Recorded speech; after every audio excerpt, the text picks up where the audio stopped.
Hello and welcome back to episode 11 of CloudBrew. For the newcomers here, my name is Kaylee Radowins and I am on the Strategic Alliances team here at CoreStack. So welcome back to our returning listeners and thank you for listening into our newcomers. So today's topic is cloud governance more than cloud management. Today we have a returning guest to the podcast and a really close colleague of mine. You might have seen him if you guys have visited a few of our older episodes. So hi, Rob, and welcome back. Would you give us a quick update or a recap of what you do here at CoreStack and just a little bit of background for our newcomers here? Absolutely. Hello, everybody. My name's Robert Ford. I'm the Chief Strategy Officer here at CoreStack. Spent most of my life at Microsoft, 20 plus years, CIO of a university here in the Northwest, and CEO of a small consulting company. But it's my pleasure to be here today as a Chief Strategy Officer and talk about cloud governance.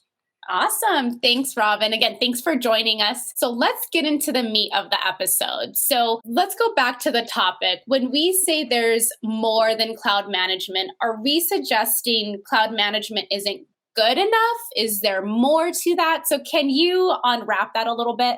Absolutely. It's a good question. So let me start by saying, if you are truly embracing cloud as the kernel, like the center of gravity for all things digital in your organization, and your ambition is to sort of front the technology wave that keeps getting bigger and faster every day, and ideally you want disproportionate top line value for every bottom line dollar you optimize, then yes, cloud management simply isn't good enough. What is required is that sort of classic, good to great move, and that brings you into the realm of great cloud governance. But I guess you're asking, what is cloud governance and how is it different from management? Well, we're going to get into that in this podcast, but let me leave you with this.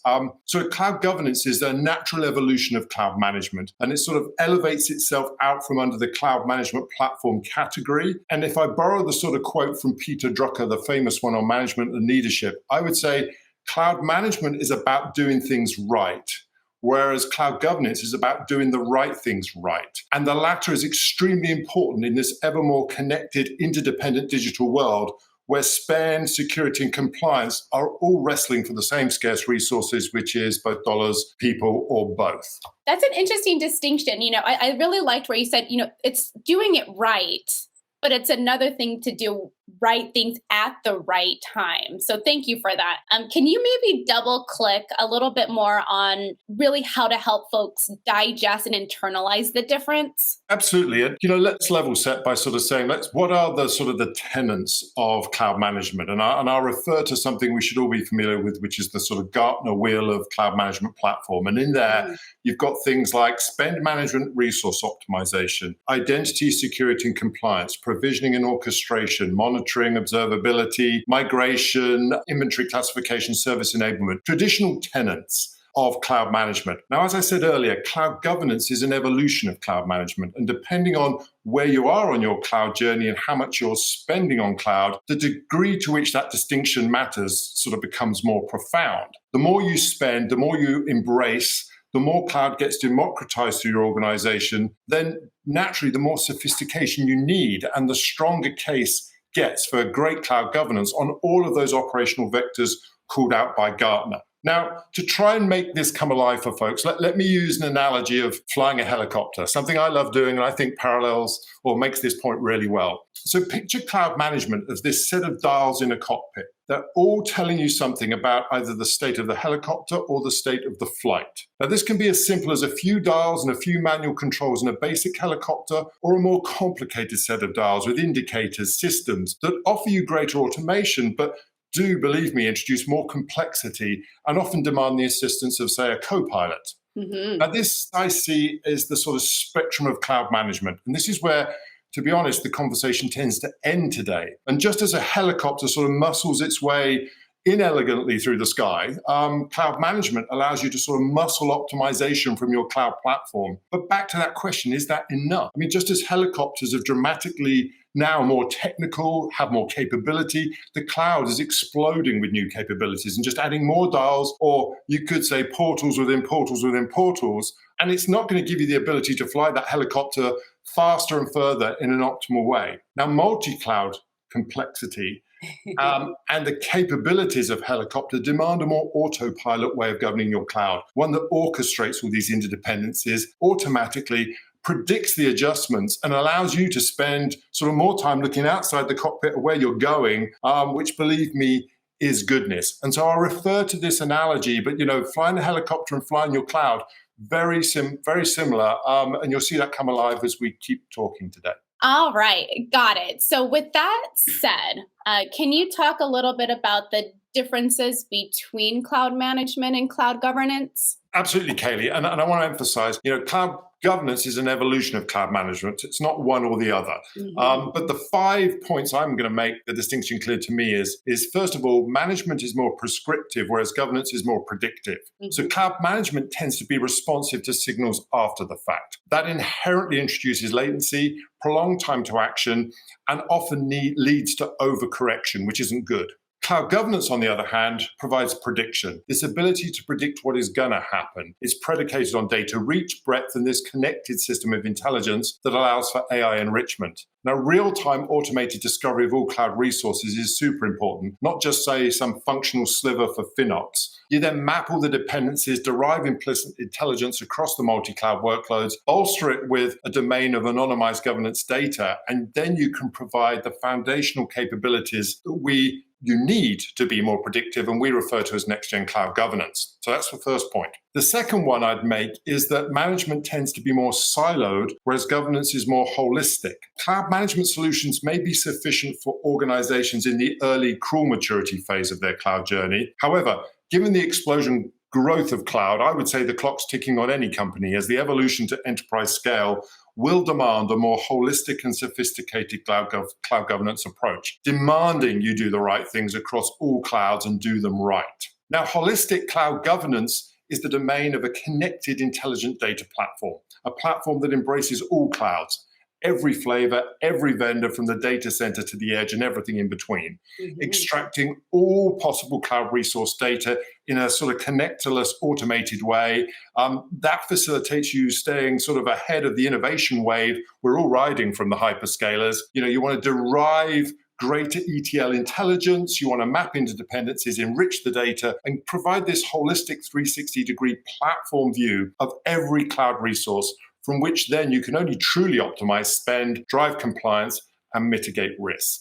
Yeah, that makes sense. And I think, for the key takeaway there, right, is holistic. And that seems you're being a little more strategic rather than tactical. Am I getting the flow here? It seems.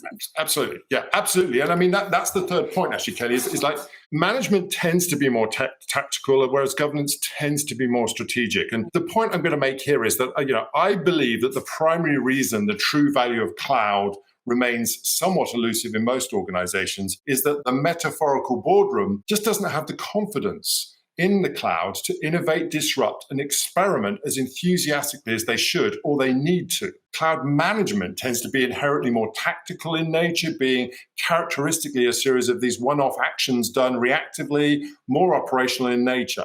And the focus is all on bot optimization, and it's often executed in isolation or silos and without a genuine appreciation for the impact on the broader business ecosystem. As a consequence, the conversation remains with IT leadership. The impact, if done well, is somewhat invisible or immaterial to this metaphorical boardroom. Cloud governance, however, is far more strategic. It's a strategic framework that's focused more not just on what you do with the cloud, on how you do cloud, but more on what you do with the cloud, what you should be doing new, what you should be doing differently, what you should be doing to create disproportionate top-line value. And cloud governance should provide that confidence in every facet of your multi-cloud environment that you embrace, to say to the boardroom, we are world-class governed. We are model cloud citizens, be that from an optimization of compliance or security in terms of any hyperscaler best practice. And because of that, you should then unleash waves of experimentation, innovation, and acceleration. And because that's where the true value of cloud lives. Number 4, this one gets a bit academic, but here,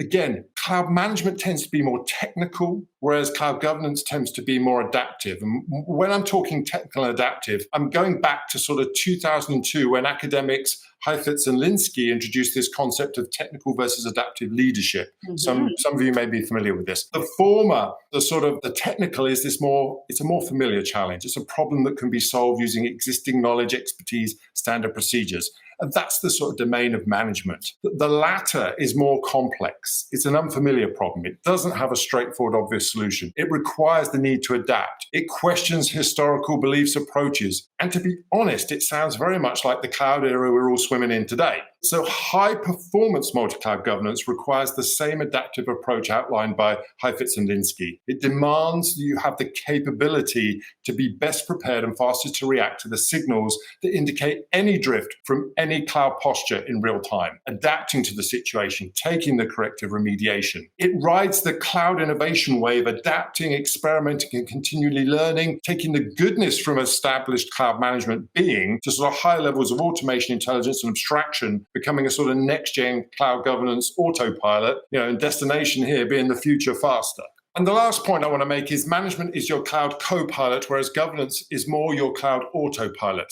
Now, admitted, I have a slight bias, but I hope my flying analogy at the beginning of this podcast helped land the distinction between cloud management and cloud governance. Like everything in this digital era, helicopters has the cloud have become more sophisticated, capable, and demand the need for technology to help abstract complexity and augment the pilot's flying skills. Governing or flying multi-clouds is no less a challenge. Yes, you can fly without the assistance of a co-pilot or autopilot, just as you can manage your clouds with native cloud management tools, but they're just portals within portals within portals. And yes, you can even fly better with automation, management systems, and a co-pilot to share and offload human effort. However, there is a better option that ensures you fly further, faster, and have more time to look at what's outside and in front of you. And that's a sophisticated cloud autopilot you can trust. Or in cloud speak, cloud governance that enables you to embrace cloud with greater confidence. Now, as an organization embracing multi-cloud, you want the confidence and capabilities a sort of cloud autopilot-like governance platform provides, allowing your head to be innovating new value and exploring new horizons in the cloud, rather than looking in, watching instruments and managing controls to stay afloat. I love that last one there. I think that's really the further faster. Be able to look up, you're not always looking down to seeing what else R&D forecasting, something outside of the day-to-day. I loved that one. That's fantastic. So I think that was a lot of juicy content, and I really love that. So I think the final question here, is there anything in particular or a call to action to our audience that you would want them to take away? I would say in closing, I believe that cloud governance is this new cloud frontier to master. And it's another level of sophistication, intelligence, and abstraction on traditional cloud management that is very much a reality. It's not a choice. It's something you have to embrace. And it will only continue to be more of a challenge as constructive disruptions such as AI, HPC, and quantum become more mainstream and commercialized. I mean, we predict at CoreStack, a new cloud governance platform category is going to emerge out from under the traditional cloud management platform. And it's going to become a true differentiator for you in your business as the world gets cloudier, changes faster, and gets excitingly more disruptive. So embrace it and best of luck. Awesome. Thank you so much for your time, Rob. And to our listeners, lots of great content. He's also on episode 1 and 4. So if you want to hear more great insights from Rob, please do listen in. Thank you to our listeners. If you guys want to hear more content, we have great content from our previous CloudBrew episodes, but we are on Spotify, SoundCloud, YouTube, iTunes, Audible. I think that's all that I got them. Until then, next time. Thank you. Thank you.